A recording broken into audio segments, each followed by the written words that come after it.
የሁለተኛይቱ ወደ ቆሮንቶስ ሰዎች ምዕራፍ 12 ትምክህት የሚያስፈልግ ነው፣ አይጠቅምም። ነገር ግን ከጌታ ወዳለው ራእይና መገለጥ እመጣለሁ።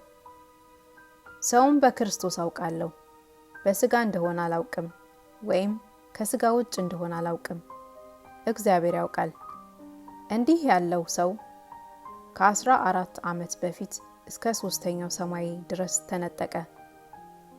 እንዲህ ያለውን ሰው አውቃለሁ፣ በስጋ እንደሆነ ወይም ያለ ስጋ እንደሆነ አላውቅም፣ እግዚአብሔር ያውቃል። ወደ ገነት ተነጠቀ። ሰውም ሊናገር የማይገባውን የማይናገረውን ቃል ሰማ። እንደዚህ ስላለው እመካለሁ፣ ስለ ራሴ ግን ከድካሜ በቀር አልመካም። ልመካ በወድስ ሞኝ አልሆንም፣ እውነትን እላለሁና። ነገር ግን ማንም ከሚያይ ከኔም ከሚሰማ የሚበልጥ አድርጎ እንዳይቆጥረኝ ትቻለሁ። ስለዚህም በመገለጥ ታላቅነት እንዳልታበይ የስጋዬ መውጊያ እርሱም የሚጎስመኝ የሰይጣን መልእክተኛ ተሰጠ። ይኸውም እንዳልታበይ ነው።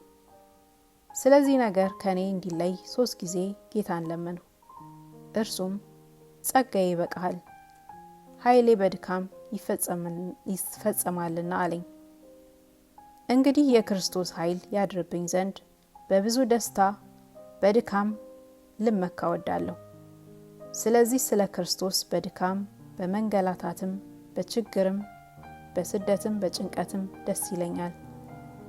ስደክም ያን ጊዜ ኃይለኛ ነኝና። በመመካቴ ሞኝ ሆኛለሁ። እናንተ ግድ አላችሁኝ፣ እናንተ እኔን ልታመሰገኑ ይገባ ነበርና። እኔ ምንም ባልሆን እንኳን ከዋነኞቹ ሐዋርያት በምንም አልጎድልምና። በእርግጥ የሐዋርያነት ምልክት በመካከላችሁ ምልክትና በድንቅ ነገር በተአምራትም በሁሉ ትዕግስት ተደረገ። እኔ ራሴ ካልከበድኳችሁ ከዚህ በቀር ከሌላ ቤተክርስቲያን ያነሳችሁበት በምን እኮ ነው? ይህን በደሌን ይቅር በሉኝ። እነሆ ወደ እናንተ መጣ ዘንድ ስዘጋጅ ይህ 3ኛዬ ነው። አልከበድኳችሁምም፣ እናንተን እንጂ ያላችሁን አልፈልግምና። ወላጆች ለልጆች እንጂ ልጆች ለወላጆች ገንዘብ ሊያከማችሁ አይገባቸውምና።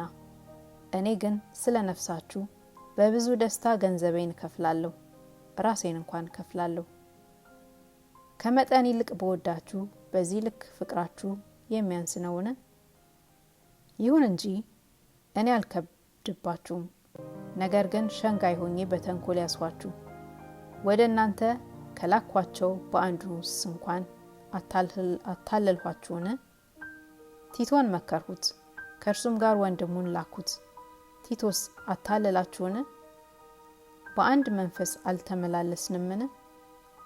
በአንድ ፍለጋስ አልተመላለስንምን? ለእናንተ ስለ ራሳችን እንድንመልስ ሁልጊዜ ይመስላችኋልን? በእግዚአብሔር ፊት በክርስቶስ ሆነን እንናገራለን። ነገር ግን ወዳጆች እናንተን ልናነጻችሁ ሁሉን እንናገራለን። ስመጣ እንደምወደው ሳትሆኑ አገኛችሁ ይሆናል። እኔም እንደምወዱት ሳልሆን ታገኙኝ ይሆናል ብዬ እፈራለሁና። ምናልባት ክርክር፣ ቅንዓትም፣ ቁጣም፣ አድመኝነትም፣ ሐሜትም፣ ማሾክሾክም፣ ኩራትም፣ ሁከትም ይሆናሉ።